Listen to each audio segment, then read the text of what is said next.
దేశవ్యాప్తంగా ఎండలు దంచు కొడుతున్నాయి. మార్చిలోనే మాడు పగిలే అంత ఎండలు గత కొన్ని రోజులుగా నమోదవుతున్నాయి. తెలుగు రాష్ట్రాల్లో 3-4 రోజులుగా 40 డిగ్రీల ఉష్ణోగ్రతలు నమోదవుతున్నాయి. దేశంలో భానుడి భగభగ కనిపిస్తోంది. 12 రాష్ట్రాలకు ఇప్పటికే ఐఎండీ హీట్ వేవ్ హెచ్చరికలు జారీ చేసింది.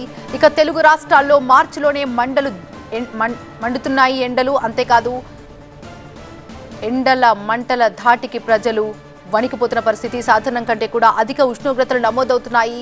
ఇప్పుడే ఏప్రిల్ మే నెలను తలపిస్తోంది. నిప్పుల కొలిమిగా మారింది సింగరేణి పారిశ్రామిక ప్రాంతమంతా కూడా. ఉమ్మడి కరీంనగర్ జిల్లాలో గణనీయంగా పెరిగాయి ఉష్ణోగ్రతలు. ఎన్నడూ లేని విధంగా 40 డిగ్రీల ఉష్ణోగ్రత నమోదైంది. మార్చి నెలలోనే ఎండల తీవ్రతతో ఉమ్మడి జిల్లా ప్రజలైతే ఉక్కిరి బిక్కిరవుతున్నారు. పలు చోట్ల 40 డిగ్రీలు దాటింది. వేడి గాలుల తీవ్రతతో ప్రజలు అల్లాడిపోతున్నారు. ఉమ్మడి కరీంనగర్ జిల్లాలో ఎండల తీవ్రతపై మా సీనియర్ కరెస్పాండెంట్ సంపత్ మరిన్ని డీటెయిల్స్ అందిస్తారు. మార్చి నెలలోనే ఎండలు దంచి కొడుతున్నాయి.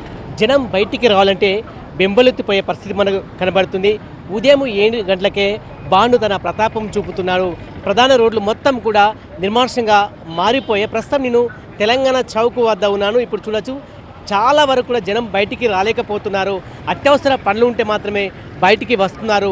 అంతేకాకుండా విద్యార్థులు పాఠశాలకు వెళ్ళాలంటే భయపడుతున్నారు. ఉక్కపోతను భరించలేకపోతున్నారు. ఎన్నడలేని విధంగా మార్చి నెలలోనే 40 డిగ్రీల ఉష్ణోగ్రత నమోదైందంటే ఎండల తీవ్రత ఏ విధంగా ఉందో అర్థం చేసుకోవచ్చు. ఇక సింగరేణి పారిశ్రామిక ప్రాంతంలో 41 డిగ్రీల ఉష్ణోగ్రత కూడా నమోదైంది. దీని కారణంగా సింగరేణి కార్మికులు పని చేయాలంటే ఇబ్బంది పడుతున్నారు. పెరిగిన ఉష్ణోగ్రతల కారణంగా చాలామంది చర్మ సమేత వ్యాధులతో బాధపడుతున్నారు. అస్వస్థకు గురవుతున్నారు. ప్రయాణం చేయాలంటే ఇబ్బంది పడే పరిస్థితి మనకు కనబడుతుంది. ముఖ్యంగా వ్యవసాయదారులు కూడా పొలం పనులకు వెళ్ళాలంటే భయపడుతున్నారు. ఎన్నలేని విధంగా మార్చి నెలలోనే 40 డిగ్రీల ఉష్ణోగ్రత నమోదైంది.